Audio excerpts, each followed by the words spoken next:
My name is Zoe Bugwatker, and I will be reading the script from The Giver. This dystopian novel by Lois Lowry depicts a seemingly utopian community that abolished memories, allowing suffering and death, resulting in superficial experiences without emotions. At 11, Jonas becomes the new prestigious receiver, the sole person who holds past memories. Mentored by the giver, the old receiver, Jonas starts recognizing the fallacies of the only community he and the society have ever known. One of these aspects is the euphemized practice of release. During one of the meetings of the giver, Jonas asked, "What happens when we make the actual release? I was only asking about release because my father is releasing a twin new child today. He has to select one and release the other one. They do it by weight. I think it's this morning." The release of a new child, which was troubling for the managers, who felt they had failed somehow. The celebratory release of the elderly for a life well and fully lived, and for their transgression, release was a final, terrible, disgraceful punishment. The giver asked, "Do you want to see this morning's release?" As Jonas watched the screen, he wondered if there was someone waiting to receive the tiny, released twin. For a moment, he felt a tiny, fluttering hope that in Melissa, the old female he met earlier, waiting to receive the new child. He remembered her sparkling eyes, her soft voice, her low chuckle. Larissa had been released at a wonderful ceremony. Her life elsewhere would be quiet and serene as befitted the old. Jonas could see a small windowless room on the screen, empty except for a bed, a table with some equipment on it, and a cupboard. "It's just an ordinary room. I thought maybe they'd have an auditorium so that everybody could come." Jonas's father, wearing his nurturing uniform, entered the room, cradling a tiny new child. A woman followed, carrying a second new child. "That's my father." The two nurturers laid the identical newborns on the bed and gently lifted one and then the other to the scale and weighed them. "Good. I thought for a moment that they might both weigh the same. Then we'd have a problem.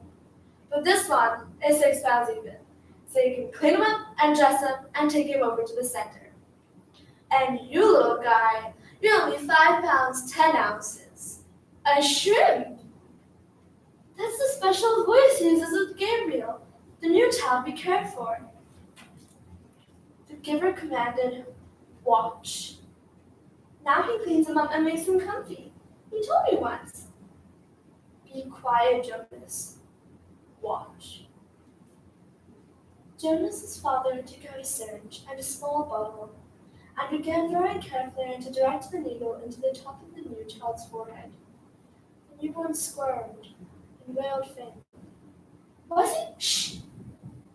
I know, it hurts, little guy, but I have to use a vein, and the veins in your arms are still too teeny weeny." "All done. That wasn't so bad, was it?"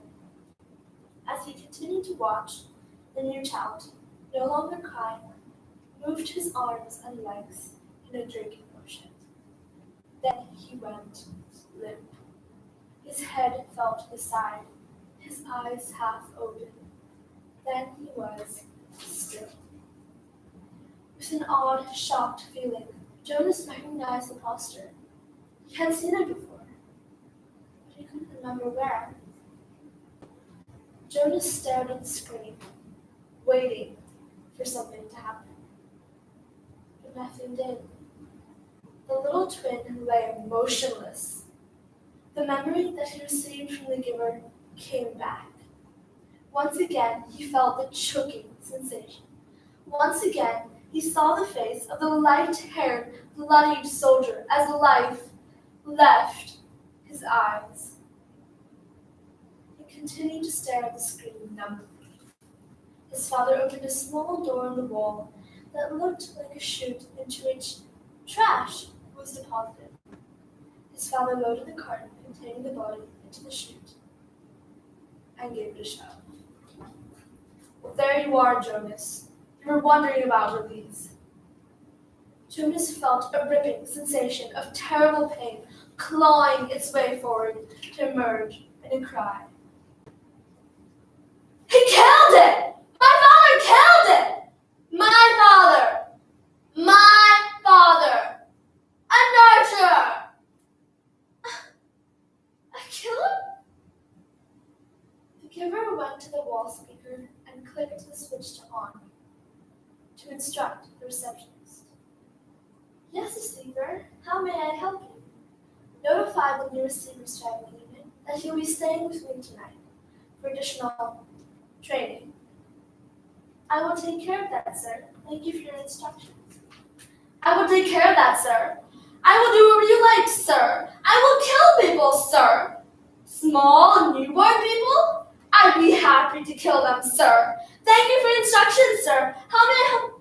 Listen to me, Jonas. They can't help it. They know nothing. It's the way they live. It's the life that was created for them. It's the same life that you would have had if you had not been chosen as my successor. But you lied to me! It's what he was told to do, and he knows nothing else. Release is always like that? They do that just to maintain the number of new children? For people who break the rules 3 times? For the old? Did they kill the rest too? Yes, it's true. The community did not eliminate death. They brought it home. Thank you.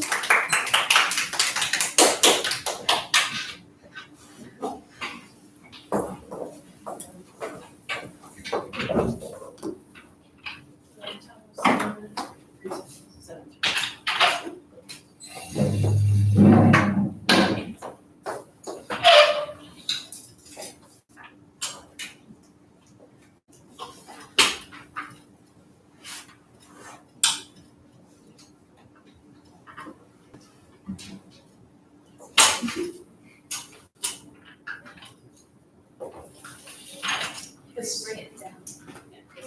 Last time. You have to sit down and then say, you have to sit down and then. Okay, that's it, and then I'll do the counter. It's okay, I'll just take the other chair. You sure? Yeah. Alright. Thank you.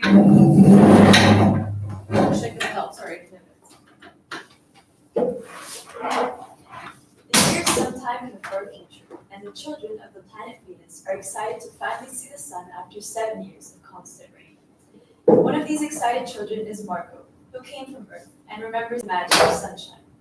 Will jealousy stop Marco from experiencing sunlight again? All Summer in a Day by Ray Bradbury. Ready?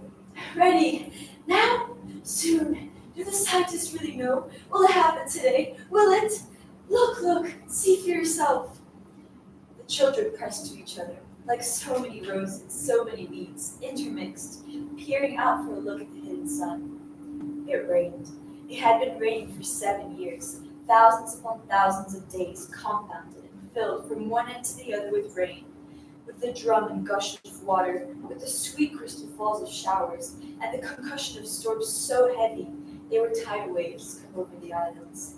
And this was the way life was forever on the planet Venus. And this was the schoolroom of the children of the rocket men and women who would come to a raining world to set up civilization and live out their lives. It's stopping! Yes! Marco stood apart from these children who could never remember a time when there was rain and rain and rain. They were all 9 years old, and if there had been a day 7 years ago when the sun came out for an hour and showed its face to the stunned world, they could not recall.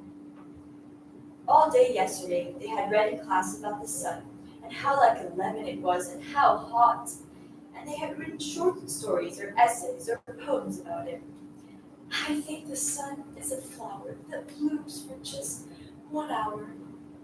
That was Marco's poem, read in a quiet voice in the classroom while the rain was falling outside. "Oh, you didn't write that," protested one of the boys. "I did," said Margot. "I did." But that was yesterday. Now the rain was slackening, and the children were crushed in the great thick windows. Margot stood alone. She was a very frail girl who looked as if she had been lost in the rain for years, and the rain had washed out the blue from her eyes and the red from her mouth and the yellow from her hair.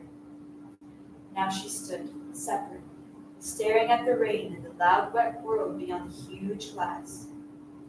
"What are you looking at?" said William. Margot said nothing. "Speak when you're spoken to." He gave her a shove. She did not move. And this was because she would play no games with them in the echoing tunnels of the underground city. And then, of course, the biggest crime of all was that she came here only 5 years ago from Earth. And she remembered the sun and the way the sun was and the sky was when she was 4 in Ohio. And they had been on Venus all their lives, and they had been only 2 years old when last the sun came out, and had long since forgotten the color and heat of it and the way it really was. But Margot remembered. "It's like a penny," she said once, eyes closed. "No, it's not," the children cried. "It's like a fire," she said, "in the stove." "You're lying! You don't remember!" cried the children. But she remembered and stood quietly apart from all of them and watched the patterning windows. And so the children hated her for all these reasons of big and little consequence. "Get away!" The boy gave her another push. "What are you waiting for?" Then, for the first time, she turned and looked at him, and what she was waiting for was in her eyes. "Well, don't wait around here," cried the boy savagely. "You won't see nothing. Nothing," he cried. "It was all a joke, wasn't it?" He turned to the other children. "Nothing's happening today, is it?" They all blinked at him, and then, understanding, laughed and shook their heads. "Nothing, nothing. But this day, it's the day the scientists predict. They say they know the sun, all a joke," said the boy. He seized her roughly. "Hey, everyone, let's put her in a closet before the teacher comes." "No," said Margot, falling back. They surged about her, caught her up and bore her, protesting, and then pleading, and then crying, back into a tunnel, a room, a closet where they slammed and locked the door. They stood looking at the door and saw it tremble from her beating and throwing herself against it. They heard her muffled cries. Then, smiling, they turned and went out, back down the tunnel, just as the teacher arrived. "Ready, children?" She glanced at her watch. "Yes," said everyone. "Are we all here?" "Yes." The rain slacked still more. They crowded to the huge door. The rain stopped. The door slid back, and the smell of the silent, waiting world came into them. The sun came out. It was the color of flaming bronze, and it was very large, and the sky around it was a blazing blue tau color. The children rushed out, yelling into the springtime. They were running and turning their faces to the sky and feeling the sun on their cheeks like a warm iron. They were taking off their jackets and letting the sun burn their arms. "Oh, it's better than sun lamps, isn't it? Much, much better." They ran among the trees, they slipped and fell, they pushed each other. They played hide and seek and tag, but most of all, they squinted at the sun until the tears ran down their faces. They looked at everything and savored everything. In the midst of their running, one of the girls wailed. Everyone stopped. The girl, standing in the open, held out her hand. "Oh, look, look," she said, trembling. They came slowly to look at her open palm. In the center of it, cupped and huge, was a single raindrop. She began to cry looking at it. They glanced quietly at the sun. "Oh, oh." A few cool drops fell on their noses and their cheeks and their mouths.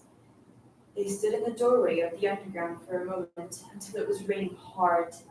Then they closed the door, and heard the gigantic sound of the rain falling in tons and avalanches everywhere and forever. Then one of them gave a little cry. Margot! What? Margot! She's still in the closet where you locked her. Margot! They stood as if someone had driven them like so many stakes into the floor. They looked at each other and then looked away. Margot! They walked slowly down the hall to the sound of cold rain. They walked over to the closet door and stood by it. Behind the closet door was only silence. They unlocked the door even more slowly and let Margot out.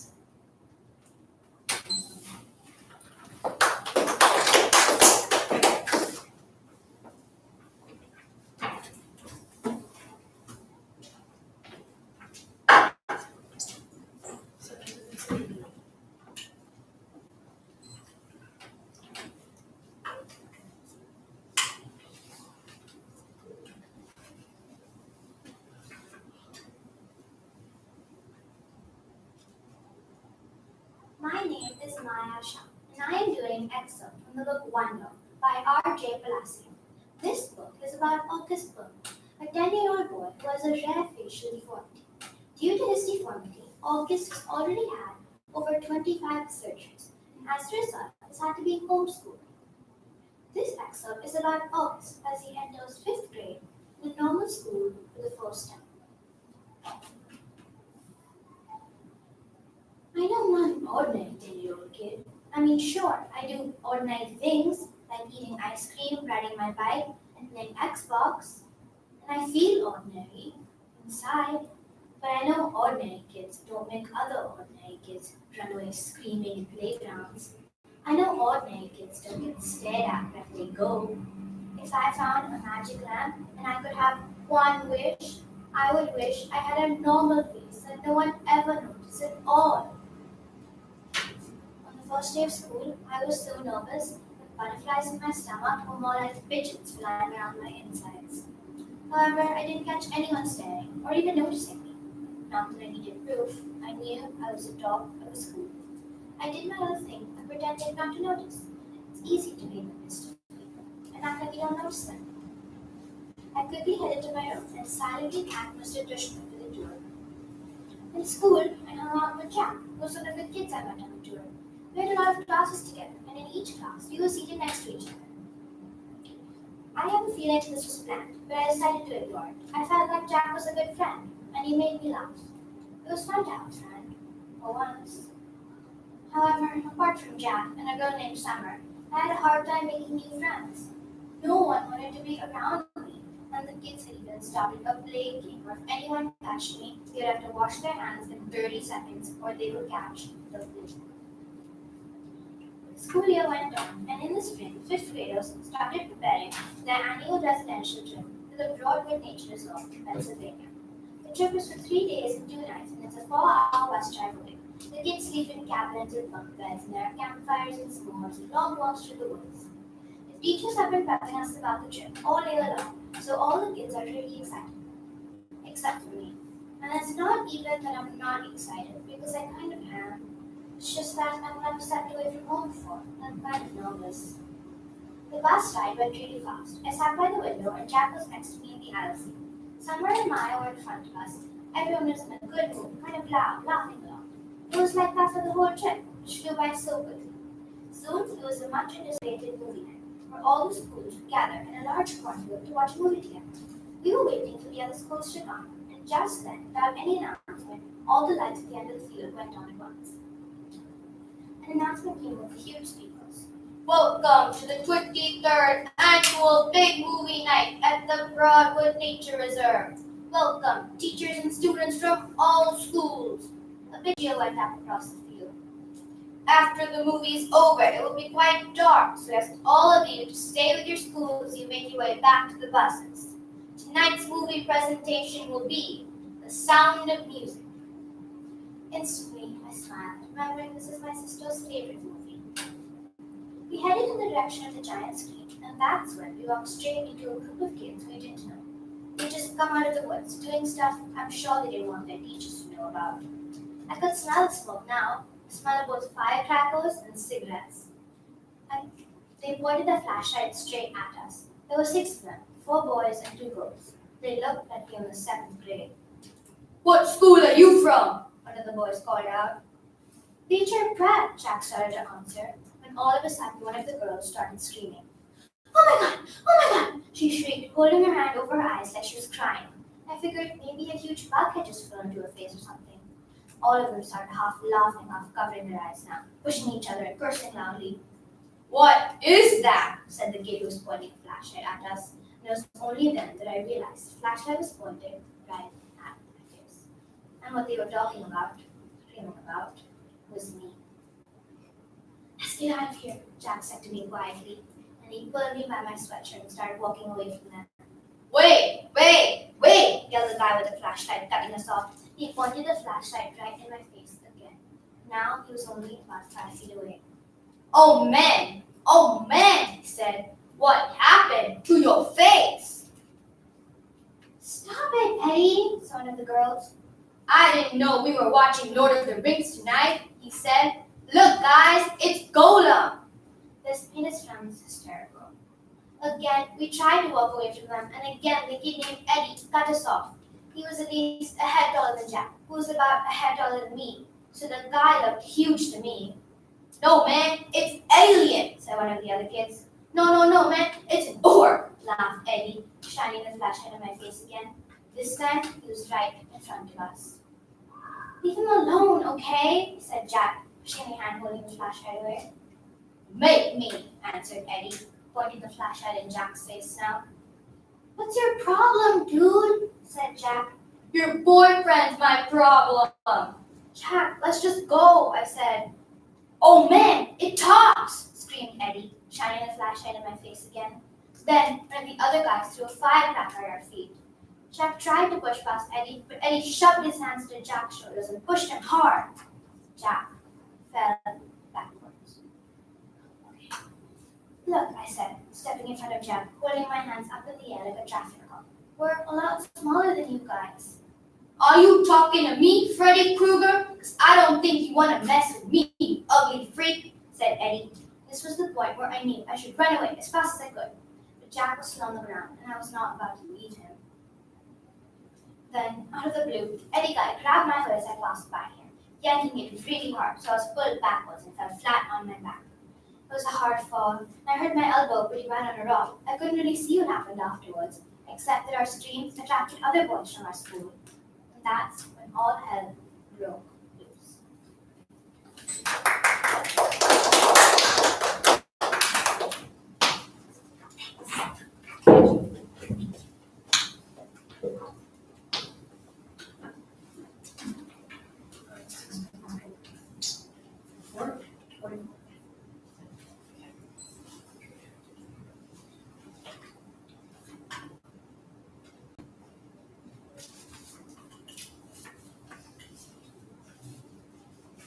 In this dramatic scene, we encounter a family excited to be taking a road trip. Their excitement is soon shattered, however, when they come face to face with the escaped killer called the Misfit. How the grandmother's pleas at mercy influence their fate? A good man is hard to find by Flannery O'Connor. We've had an accident! The children screamed. The grandmother had a peculiar feeling that the bespectacled man was someone she knew. His face is as familiar to her as if she'd known him all her life. Could not recall who he was. Good afternoon. He said. See, your head, you little spit.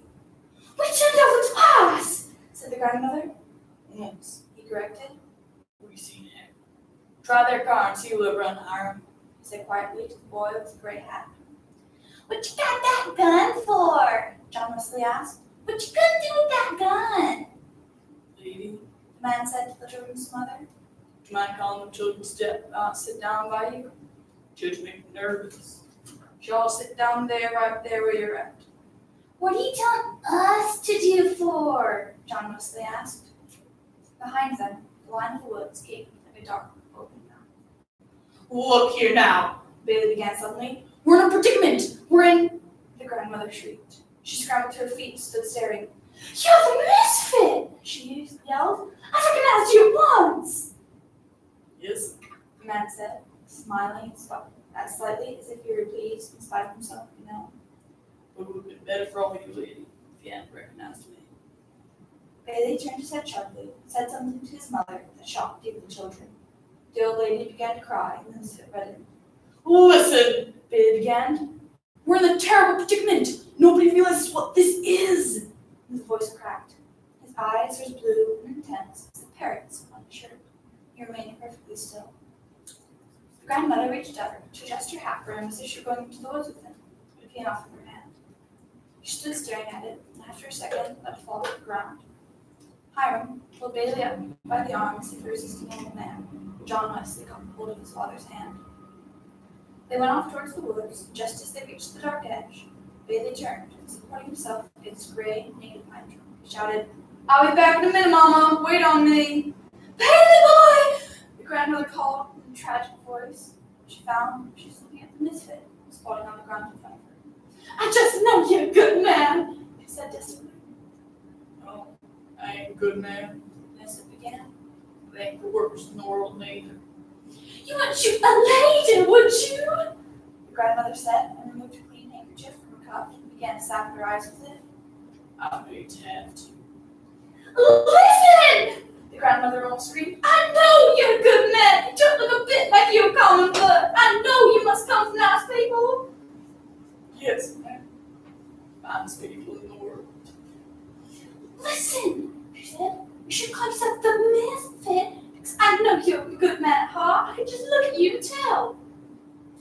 Appreciate that, lady. She said, drew a circle on the ground with the butt of his gun. "Hiram, get him and that little boy to step over yonder." Misfit said, pointing to Bailey and John Wesley. I was going to ask you something. He said to Bailey, "Do you mind stepping back?" There was. "Do you ever pray?" the grandmother asked. Well, There was a pistol shot from the woods, followed closely by another. Then silence. The old lady's head jerked around. "Bailey boy!" she screamed. "Pray, pray, pray, pray." I never was a bad boy. That I remember of. Mrs. said in almost a dreamy voice. Somewhere along the line, done something wrong. Got sent to the penitentiary. I was buried alive. He looked up and held her attention with a steady stare. If you would pray, Jesus will help you. That's right. Well then why don't you pray? She asked, trembling with delight. I want no help. I'm right by myself. Hiram came ambling back from the woods, dragging a yellow shirt, bright blue parrots. Give me that shirt. Mrs. said. The shirt came flying and he put it on. Cried Hiram, what a name on the shirt reminded her of. No lady. I know crime don't matter. You do one thing you can do. Kill a man or take tire of God. Sooner or later, you're gonna forget what it was done. Just get punished for it. The children's mother had begun to make heated noises as if she couldn't catch her breath. Lady, you and that little girl ever step off yonder with Hiram, Joy, husband? Her left arm dangled helplessly. She was holding the baby, who'd gone to sleep in the other. That lady up Hiram, hold on to that little girl's hand. There was a piercing scream from the woods, followed closely by this report.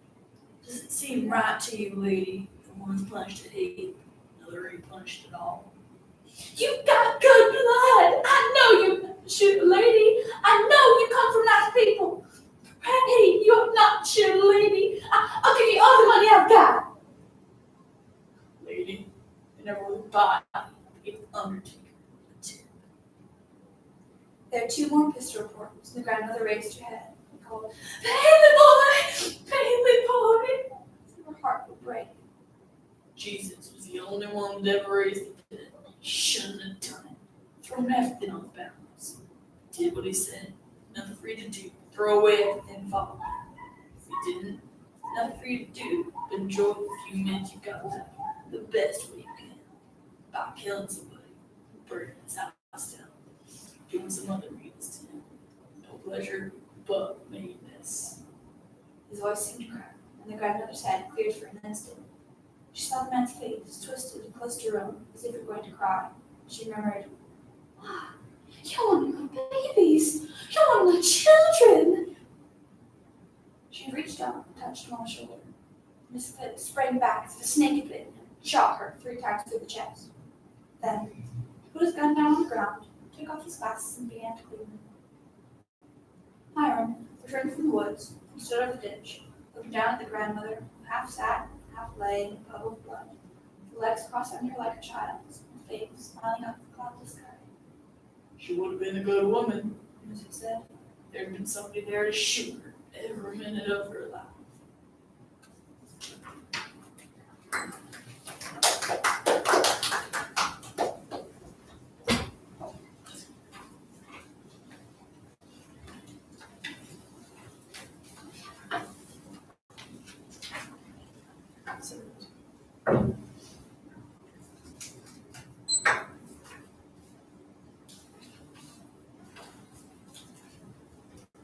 My name is Shantanu Agarwal. Today I'll be presenting The Delicate Heart. This is a short story written by Edgar Allan Poe.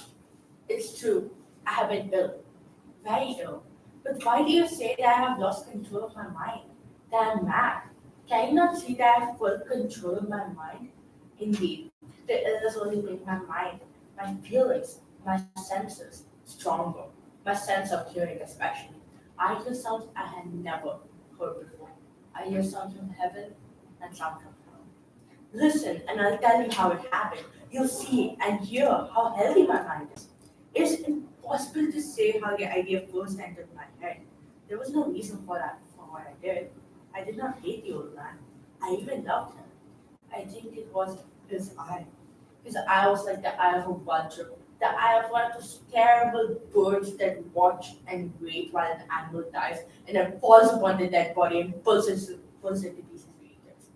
When the old man looked at me with his vulture eye, a cold feeling went up and down my back. My blood became cold.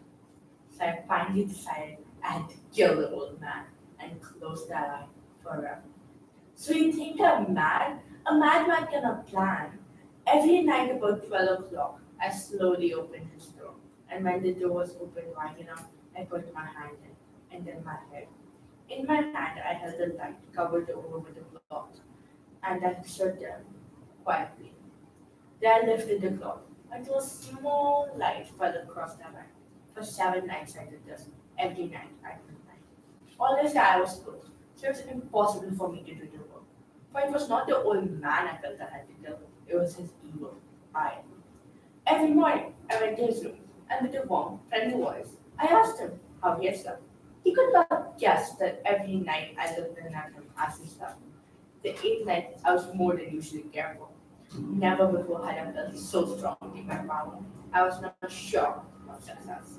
The old man was lying there. Suddenly, he moved in his bed, though I wasn't afraid. The darkness in his room was thick and black. I continued to push the door softly. Suddenly, the old man's hand cried, "Who's there?" I stood quite still for a whole hour. Neither did he lie down again. He just sat there, listening. Then I heard a low cry of fear from the old man. Now I knew that he was filled with fear. I knew that he knew that I was there. He did not see me, not hear me. He just felt me there. Now he knew that death was standing there. Slowly, little by little, I lifted the cloth until a small light escaped from under it to fall upon that vulture eye. It was wide open, and my anger increased as it looked straight at me. I could not see the old man's face, only that eye, that hard blue eye, and the blood in my body became like ice. Haven't I told you that my hearing had become unusually strong, and I could hear a quick, low, soft sound, like the sound of a clock going through a wall. It was the beating of the old man's heart. I tried to stand quietly, but the sound grew louder. The old man's fear must have been great indeed. And as the sound grew louder, my anger became greater and more painful. It was more than anger. In the quiet night, in the dark silence of the bedroom, my anger became fear. For the heart was beating so loudly that I was sure someone must hear. The time had come. I rushed into the room crying, "Die! Die!" The old man gave a loud cry of fear as I fell upon him head and held the bedclothes tightly over his head. Still, his heart was beating. But I smiled as I felt that success was near. For many minutes, that heart continued to beat, but at last, the beating stopped. I took away the bed clothes and held my ear over his heart. There was no sound. Yes, he was dead, dead as a stone. His eye would trouble me no more. So I'm mad, you say. You should have seen how careful I was to put the body where no one could find it.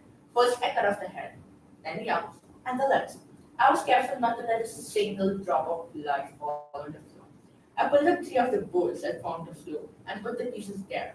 Then I put the boards down again so carefully that no human eye could see that they had been moved. As I finished this work, I heard that someone was at the door. It was now 4 o'clock in the morning, but still dark. I had no fear, however, as I went down to open the door.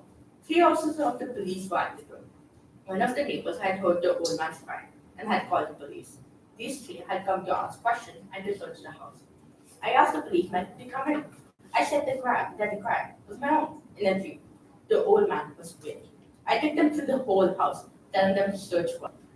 Finally led them into the old man's bedroom. After playing a game with them, I asked them to sit down and talk for a while. My easy, quiet manner made the policeman believe my story. So they sat, talking with me in a friendly way. Although I answered them in the same way, I wished that they would go. My head hurt and there was a strange sound in my ears. I talked more and faster. The sound became clearer, and still they sat and talked. Suddenly, I knew that the sound was not in my ears. At that moment, I must have become quite quiet.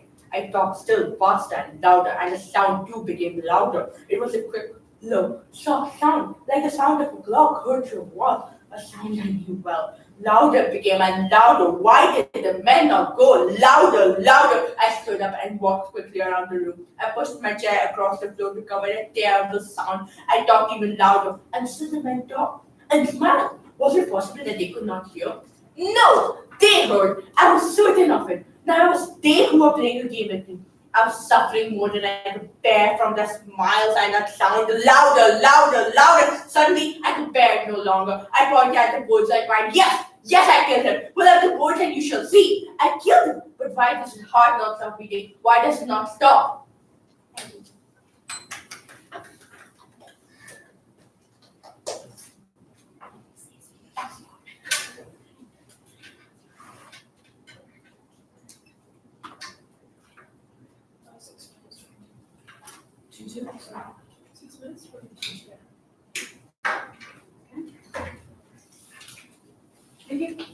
Great, well done, well done.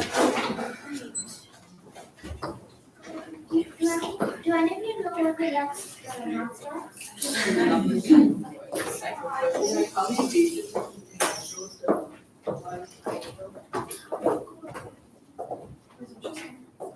Yeah, I didn't know what was happening. I didn't know that's what they were doing. Is it serious? Yeah.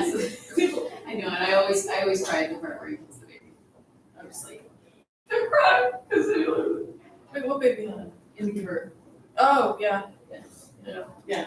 Okay, I probably have to move, don't I, to finish these remarks. Yeah, when I read it, when other people read it, when you see the movie, it's just like, it's terrible. They like, they don't know. Yes, they know. They should know. How they not know?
Well, at least know you are either going to come first or second.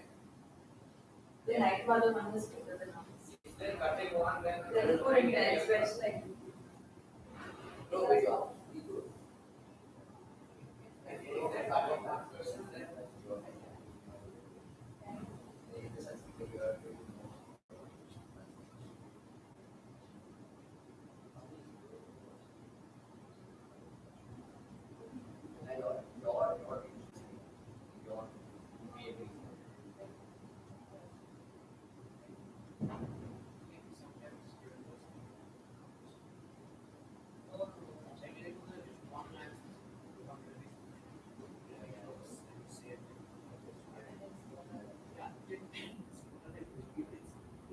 I don't know if I'm saying anything. I'm not that good. I don't know. Good. Nobody was pretty good. You guys definitely get first. If they cut him on person, then I get that. That's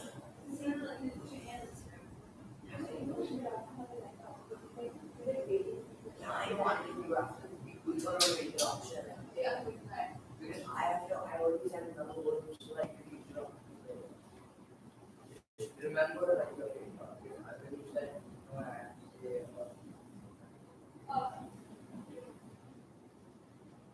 do you know where the washroom is? yeah. That's maybe fine. Just let me out. You can go to the next street. The same way around there.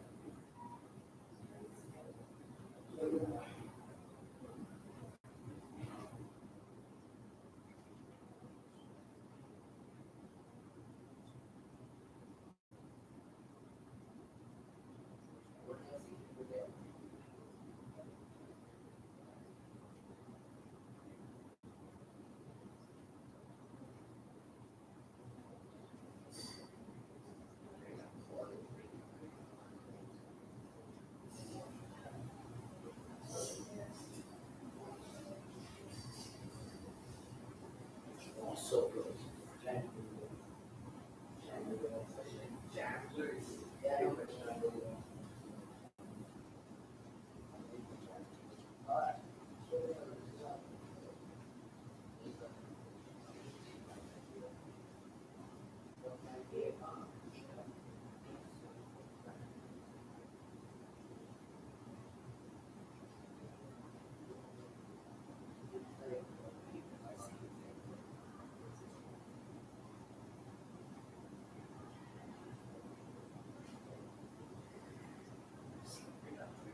The halfway there too, I can't what kind of yeah, it's very long.